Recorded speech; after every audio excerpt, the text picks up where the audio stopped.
রাজ্য বিধানসভার শিল্প বাণিজ্য বিভাগের স্ট্যান্ডিং কমিটি এলেন দুদিনের সফরে হলদিয়াতে। শিল্প থাকলেও পরিকাঠামো সমস্যা রয়েছে, সে পরিবেশ দূষণ সমস্যা তার থেকেও বেশি। সরজমিনে পর্যবেক্ষণ পর্যালোচনা হলেও সমাধান হয় না। বিধানসভা শিল্প বাণিজ্য স্ট্যান্ডিং কমিটির কাছে তেমনি অভিযোগ উঠে এসেছে। বুধবার এবং বৃহস্পতিবার হলদিয়া শিল্প তালুকের বিভিন্ন কলকারখানা এবং শিল্প পরিবেশ হাল হকিকত জানতে হাজির ছিলেন স্ট্যান্ডিং কমিটির প্রতিনিধিরা। হলদিয়া শিল্প তালুকে আদানি, ইমামি, ইন্দোরামা ইন্ডিয়া, হলদিয়া পেট্রোকেমিক্যালস, হিন্দুস্তান ইউনিলিভার সহ 12টি কারখানা ঘুরে দেখলেন। শিল্পের পরিবেশ চাক্ষুষ করলেন বিধানসভার এই সদস্যরা। বৃহস্পতিবার শ্রমিক সমস্যা স্পষ্ট ধরা পড়ল হিন্দুস্তান ইউনিলিভার কারখানায়। গত 2 বছর ধরে নতুন বেতন কাঠামো হয়নি বলে স্ট্যান্ডিং কমিটির প্রতিনিধিদের কাছে জোরালো অভিযোগ তোলা হয়েছে। শিল্প তালুকে দুদিনের পর্যবেক্ষণ ধরা পড়েছে।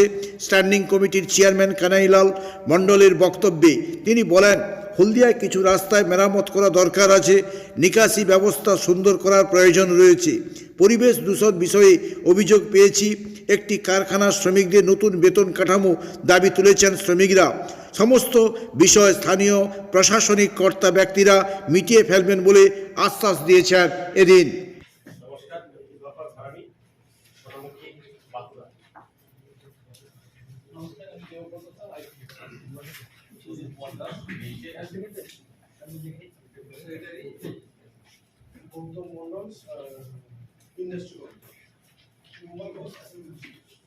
গৌতম সরকার জিএমডিআইসি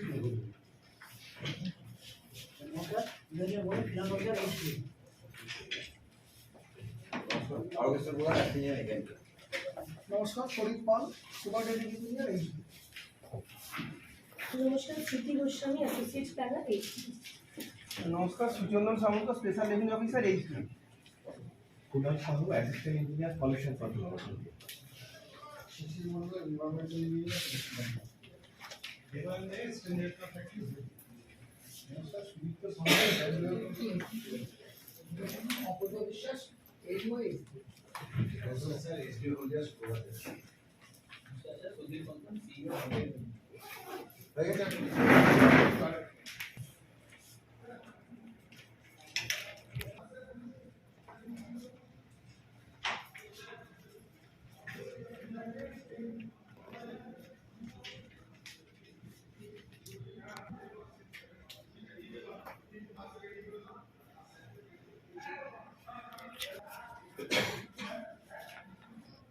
গত কালকে থেকে আমরা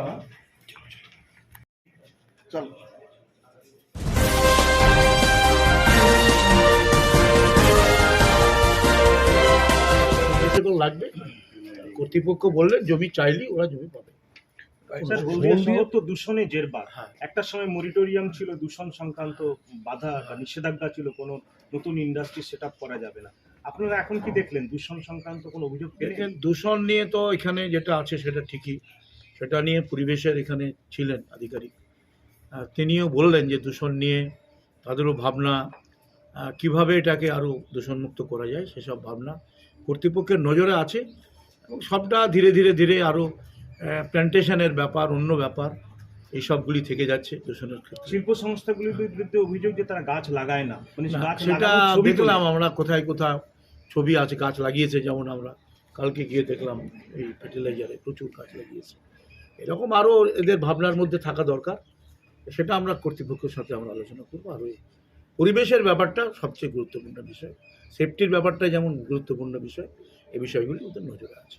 হলদিয়াতে বিভিন্ন কলকারখানার নিয়োগের ব্যাপারে যে জব পোর্টাল তৈরি হয়েছে সেই নিয়ে অস্বচ্ছতার একটা বিভিন্ন কর্নার থেকে অভিযোগ আছে। এই ধরনের কি কিছু ফেস করলেন? না, আমাদের কাছে এই ধরনের কোনো অভিযোগ আসেনি, সুতরাং আমরা এই বিষয় নিয়ে আমরা অবগত না। যদি থাকে কর্তৃপক্ষ তো আমাদের সামনে আছে, তারা দেখবেন বিষয়টি। পলিউশন যেটা চলছে, যেটা ধরুন রানীচক বা এই সমস্ত এলাকাতে এর আগেও একাধিকবার এরকম মিটিং হয়েছে, মানে পলিউশন নিয়ে কি কোনো মাস্টার প্ল্যান এরকম আপনারা কোনো তৈরি করে দিচ্ছেন যে যাতে হলদিয়া সেটা নিয়ে আমাদের কাছে নজরে না, এখানে হলদিয়া অথরিটি আছে, তাদের সাথে কথা বললে তাদের কি ভাবনা আছে। আর আপনারা বললেন এটা আমরা আমাদের এটা ঠিকই বলেছেন যে এটা খুবই দরকার, একটা মাস্টার প্ল্যান দরকার। সেটা নিয়ে আমরা আমাদের বিধানসভায় আমরা আমাদের স্ট্যান্ডিং কমিটি থেকে গভর্নমেন্টের কাছে রেকমেন্ড করবো। এবং যেটাও জানতে পারা যায় যে শিল্প সংস্থা বা সাধারণ মানুষের কাছ থেকে অভিযোগ আসে যে হলদিয়ার বিভিন্ন জায়গাতে নোংরা জল, কারখানার যে দূষিত জল বর্জ্য ছড়িয়ে যেগুলো। পড়ে, বর্জ্য ছড়িয়ে পড়ে, যে জায়গায় পরিবেশ দপ্তরের দায়িত্ব সেটা ঠিকভাবে পালন করা হয় না, এটা অভিযোগ পাচ্ছে। সেটা নিয়ে আজকে ডিটেলস আলোচনা হয়েছে। ওনারা এই ব্যাপার খুব সতর্ক, এবং এটা ধীরে ধীরে আমি মনে করছি ওনারা যেটা বললেন ধীরে ধীরে এটা সমস্যার সমাধান হচ্ছে। এত বড় একটা ইন্ডাস্ট্রি, তো কিছু সমস্যা থাকবে। স্যার, পাতিখালি দিয়ে শিল্প সংস্থার বর্জ্য তরল পদার্থ কালো জল ঢুকছে হলদি নদীতে, এবং হলদি নদীর মৎস্যজীবীরা আশঙ্কা করে চিঠিও দিয়েছেন যে এরপরে আর মানে বায়োডাইভার্সিটি নষ্ট হবে, মাছও পাওয়া যাবে না। দূষণ নিয়ন্ত্রণ পর্ষদের ভূমিকা প্রশ্নের মুখে। এই ভৌগোলিক অবস্থানটা আমার ঠিক জানা নাই, সুতরাং এই ব্যাপার নিয়ে কর্তৃপক্ষ বলতে পারবেন, আমার কাছে কোনো নজরে নাই। আপনারা বললেন, হ্যাঁ গ্রিন চ্যানেল তো বললাম, ওটাতে জলটা যাবে, এটা বললেন, এটা নিয়ে আমরা রেকমেন্ড করবো গভর্নমেন্ট। হলদিয়াতে বিভিন্ন যে শিল্প সংস্থা কয়েক বছরের মতো দেখা গেছে, আইওসি হোক বা এইচপিএল হোক, সেখানে আগুন লাগার মতন ঘটনা ঘটছে এবং বেশ কয়েকজন মারাও গেছিলেন পেট্রোকেমে। সেটা নিয়ে খুবই আজকে আলোচনা হয়েছে এবং ওরা স্বীকারও করেছে কর্তৃপক্ষ। এটা নিয়ে সতর্ক আছেন এবং ভবিষ্যতে যাতে এটা না হয়, যত কম হয় তার জন্য ট্রমা সেন্টারটা আটকে রয়েছে আর কি কাজ, হ্যাঁ। সেটা কত ট্রমা সেন্টার আর কি। কমা সেন্টার সেটা বলা হলো, ওর বোধহয় ডেভেলপমেন্টটা হচ্ছে, হ্যাঁ হেলথ ডিপার্টমেন্ট ট্রান্সফার করছে। আপনার নাম এবং ডেজিগনেশন? আমি কানাইচন্দ্র মণ্ডল, চেয়ারম্যান এই কমার্স অ্যান্ড ইন্ডাস্ট্রির এই স্ট্যান্ডিং কমিটির চেয়ারম্যান। আমি মুর্শিদাবাদ নবগ্রাম বিধানসভা। স্যার, আজকে টিমে কতজন ছিলেন? আমরা টিমে আমাদের বিধায়ক 4 জন ছিলাম আমরা, এবং টোটাল অফিসিয়াল নিয়ে আমরা প্রায় গতি করছি। আপনি গেছেন যে মূলত ওরা কোন প্রবলেমগুলো ওরা কি বলে, মানে কি খামতি আছে বলে আপনি মনে ওরা করছেন? কি বলছে ওদের ডিমান্ড? ওদের হচ্ছে যে খামতি বলতে গিয়ে ল্যান্ড এর একটা প্রশ্ন ছিল। ল্যান্ড ওদের কোনো বিষয়ে ওরা অভিযোগ ওদের পায়নি, এই বিষয়গুলি বলেছিল, ড্রেন ফ্রেন ইত্যাদি ইত্যাদি, সেগুলি আপনাদেরকে বললাম। আমাদেরকে শুধু হচ্ছে যে কিনা ওই জমি বললো ফার্টিলাইজার, ইন্ডোরামা ওদের জমির প্রবলেম আছে। 35 একর জমি ওরা চাইলে পেয়ে যাবে, এখানে চাইলেই জমি পাবে। এবং হচ্ছে যে আর বাকি যারা আছে তাদের ল্যান্ড আছে। আজকে যারা যেখানে আমরা গেছিলাম ওই যে হিন্দুস্তানে, তাদের জমি আছে, তারা নেক্সট তাদের প্রোডাকশন বাড়াবার জন্য তারা সব মিলে যে সেরকম সমস্যা বলে আমাদের তারা নেই। এই বিষয়টা ড্রেন, লাইট, মূলত পার্কিংয়ের একটা সমস্যা, রাস্তা, এগুলি তুলেছিল। হসপিটাল, তার ফেসিলিটি, সেফটি গার্ডের ব্যাপারটা তারা বলেছিল।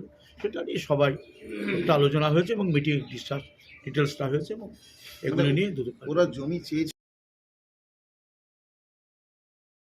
আলোচনা হলো মূলত আমাদের টোটাল হলদিয়া সম্পর্কে যে অবজারভেশন, আমরা 4টা ইন্ডাস্ট্রি আমরা ভিজিট করেছি গতকাল এবং আজ, এবং তার মধ্যে দিয়ে এখানে 42টা বড় ইন্ডাস্ট্রি এবং ছোটো খাটো ইউনিট সব ধরে আমাদের যে ভাবনা, সেই ভাবনা থেকে আমাদের অবজারভেশন থেকে আমরা কয়েকটা বিষয় আমাদের নজরে এসেছিলো।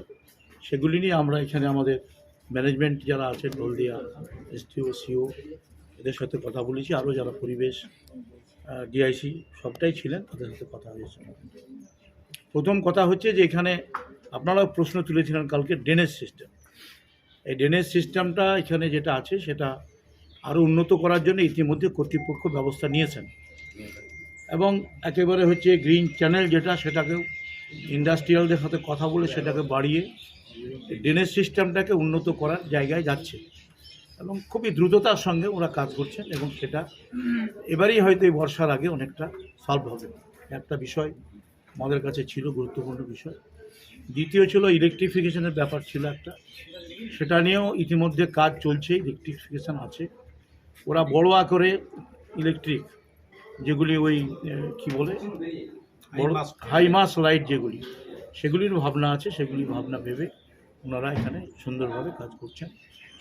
পার্কিংয়ের যে সমস্যাগুলি আছে সেই সমস্যাগুলি এখানে এই ব্যাপারে হলদিয়া কর্তৃপক্ষ যারা আছেন এখানে, তারা খুবই সচেতন, এবং এটা সকলের নজরেই আছে। এবারে হলদিয়া ডক থেকে শুরু করে এটা নিয়ে ওরা নতুন ভাবনা, পার্কিং, রাস্তা এক্সটেনশন সবটা নিয়ে কাজ চলছে। এই ভাবনা আছে, এটা দ্রুততার সঙ্গে এগুলি হবে, এবং সফলভাবেই আমাদের আলোচনা আজকে এখানে হয়েছে। আমাদের কিছু লেবার প্রবলেম ছিল, লেবারের কিছু বিষয় ছিল, সেগুলো নিয়ে আমাদের খুবই আশার কথা যে ইতিমধ্যে আমাদের হিন্দুস্তান কিছু প্রশ্ন তুলেছিল যে তাদের বেতন 12,000 টাকা, তাদের যে বেতনটা আছে সেটা ইতিমধ্যে প্রায় অনুমোদনের জায়গায় আছে, কর্তৃপক্ষ ভেবেছেন, এবং সেটা প্রায় 16,000 বোধহয় 400 টাকা কাছাকাছি দ্রুততার সঙ্গে সেটা কার্যকরী হবে।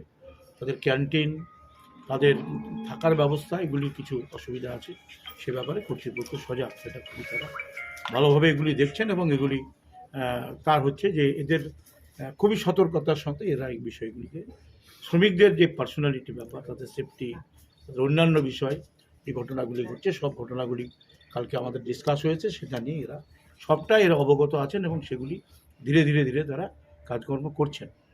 এখানে চিকিৎসার যে ব্যাপারটা ছিল সেটা নিয়ে একটা প্রশ্ন উঠেছিল, সেটা নিয়েও একটা, যেখানে এখানে সুপার ফেসিলিটি হসপিটাল বা আমাদের স্টেট গভর্নমেন্টের একটা হসপিটাল আছে সেটাকে বাড়ানো, সেসব নিয়ে এদের ভাবনা আছে, এবং তার সঙ্গে সঙ্গে বোধহয় একটা ইএসআই একটা হসপিটাল এখানে করছে, এবং সেটারও কাজ চলছে, বোধহয় 5-6 মাসের মধ্যে শুরু হবে। কাজে হসপিটাল ফেসিলিটি যেটা এসডিও বোধহয় একটা করছেন, সব মিলে এই ফেসিলিটিগুলি কেকার পেস্ট্রিতে জিবে জল সপারি ওয়াও আশাতে লাজবাব নিউ বিদ্যুৎ বেকারি টিপটপ টিফিনে और हैप्पी पार्टी নিউ বিদ্যুৎ বেকারি মানডে টু সানডে ছোট বড় সবার পছন্দ একটাই নিউ বিদ্যুৎ বেকারি প্রতিদিন চাই চাই না না না